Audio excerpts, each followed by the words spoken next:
Please take a second to subscribe, then like and share afterwards. We can really use your support. Thank you.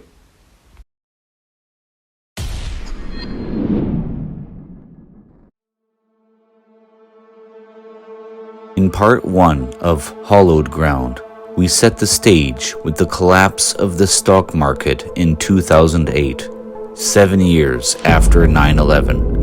This was a look into a pattern that is given to us in a mystery found in Leviticus, much like that of the mystery of the Law of Jubilees that we saw in the first 2 episodes of this series. Leviticus 25:2-4.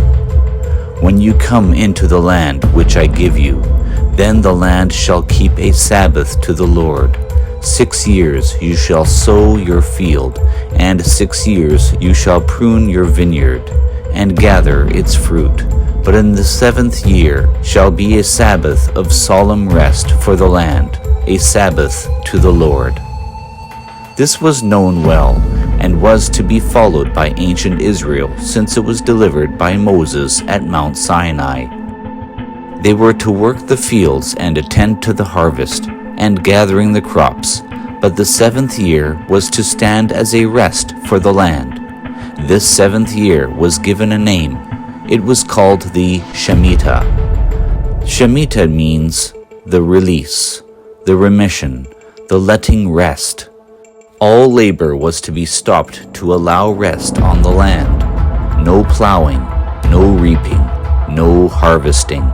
Even the fruits of the harvest would have to be abandoned if any was present. Verse 5 goes on, "What grows of its own accord of the harvest you shall not reap, nor gather the grapes of your untended vine, for it is the year of rest for the land." It is what farmers today call fallow ground. It allows for the rest. However, it did allow for one thing, the poor. Exodus 23:10-11.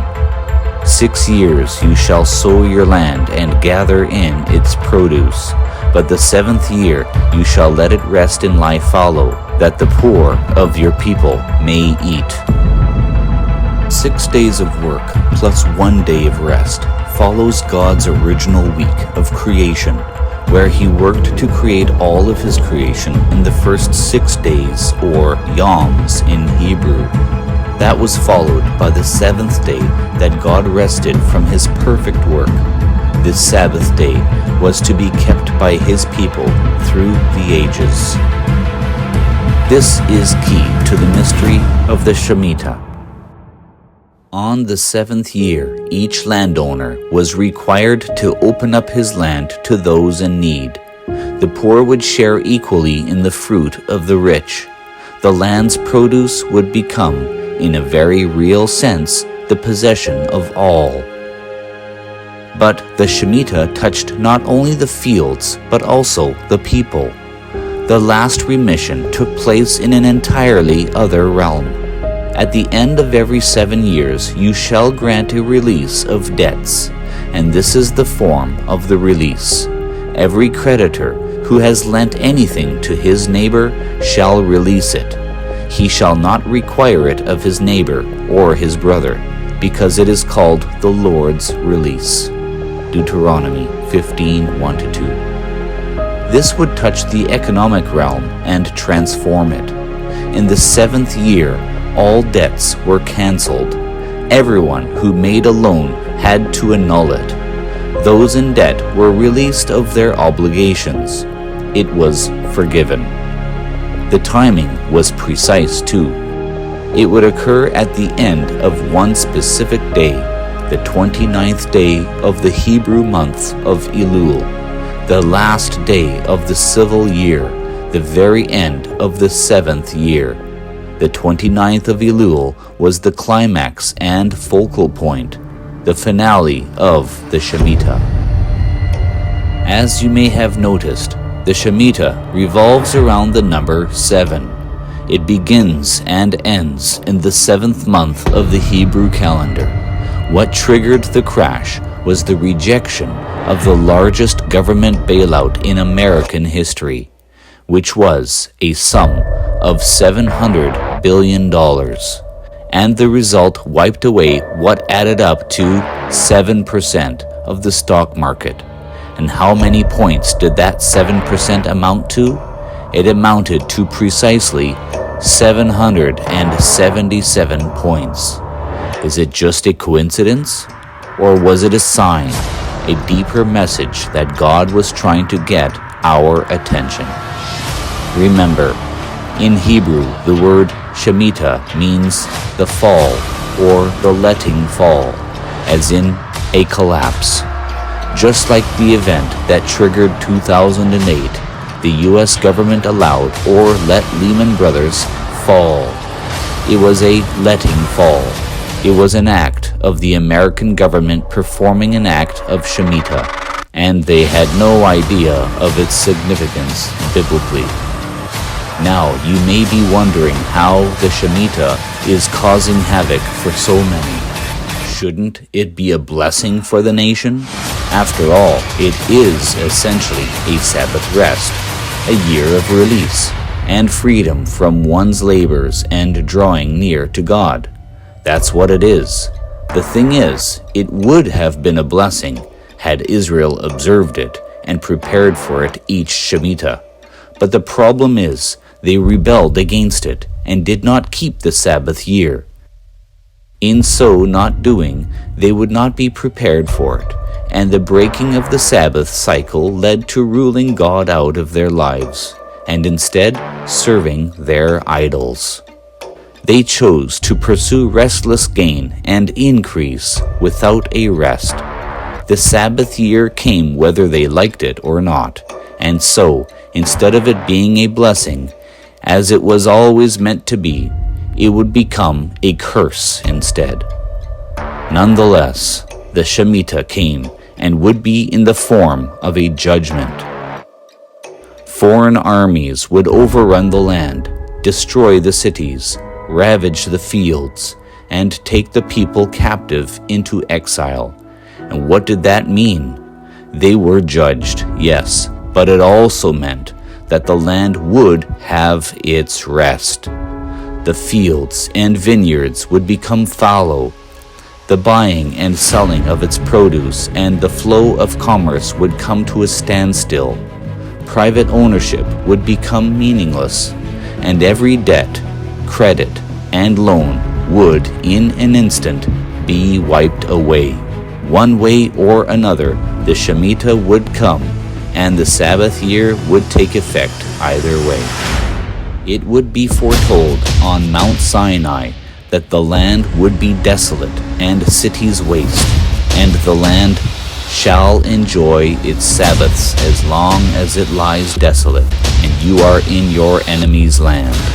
Leviticus 26:33. That was fulfilled centuries later when the armies of Babylon invaded and ravaged the land and took the people into captivity. They remained in exile for 70 years. Why 70? It was the number of the Sabbath years not kept. How astounding! In the pursuit of prosperity, the people drove God and the Shemitah out of the land.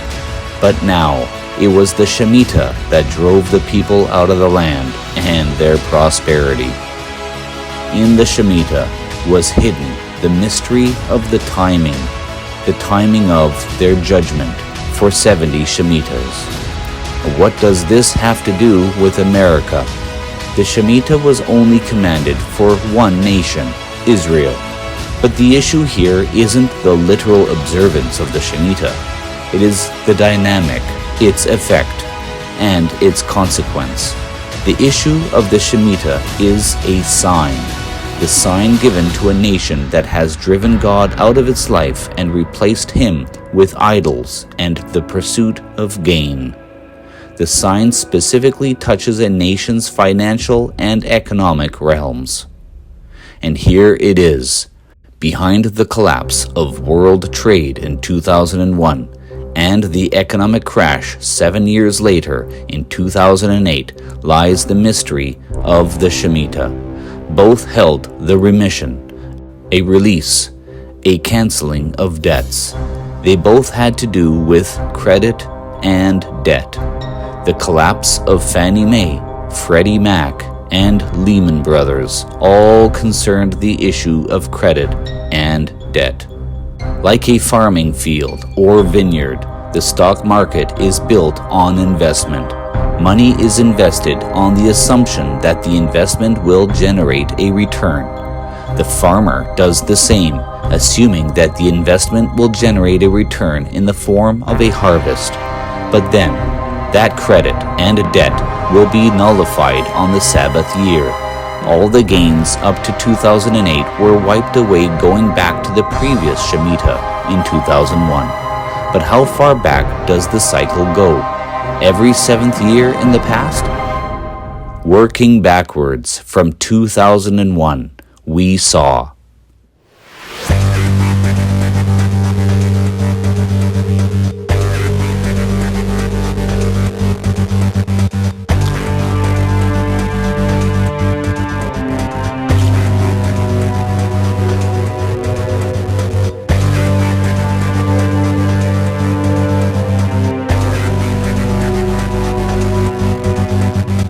By researching the cycles, you will discover that they began occurring in this pattern beginning in 1959.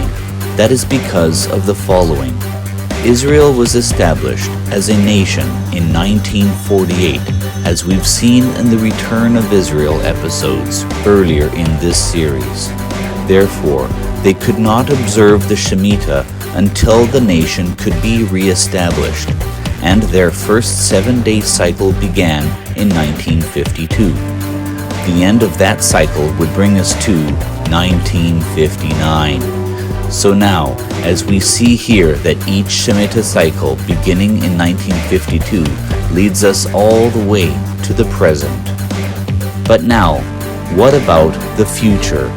The Shemitah after 2008 falls in the month of Elul, 2015.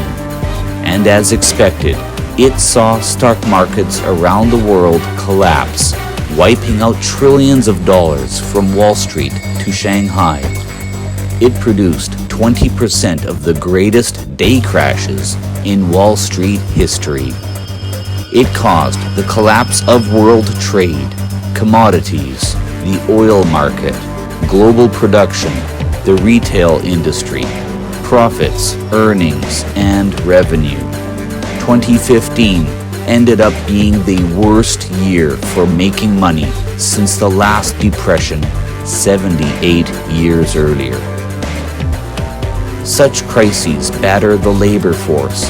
Workers are laid off and unemployment skyrockets. And the prophecy states, its fields become, in part, the possession of all. Commerce and consumption suffer a massive decline. The prophecy states, the fruits of labor are abandoned. Merchandise sits untouched in stores and piles up in warehouses. The nations that rely most heavily on export trade now suffer extensive economic damage. The prophecy states, credit is canceled and debt is wiped away. We now come to a painful arrival.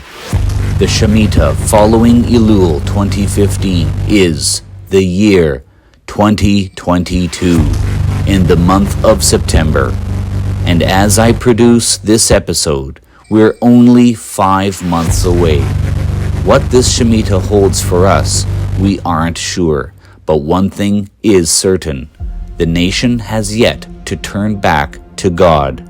In fact, it has only moved even further away than it's ever had. So, it really doesn't look very promising for us. With COVID-19 and its various strains over the past 2 years, and the mass vaccination program that's only caused us to ask more questions about its safety than providing solutions as it was promised. And now, with the Russia and Ukraine war creating havoc in the region, we can be sure that the powers of darkness will be using these to further their evil plan for the world, to bring in their digital cryptocurrency as the new world reserve currency. And before that can be introduced, a major event will have to take place that will likely take the form of a major collapse. And that collapse will ensure that the remission will have its way for the Sabbath year, and for God to grant this hallowed ground a time for rest. Up next, we shift attention to the mystery ground and holy place of consecration, and the breach of this holy place that started it all. Here on Prophecies Uncovered.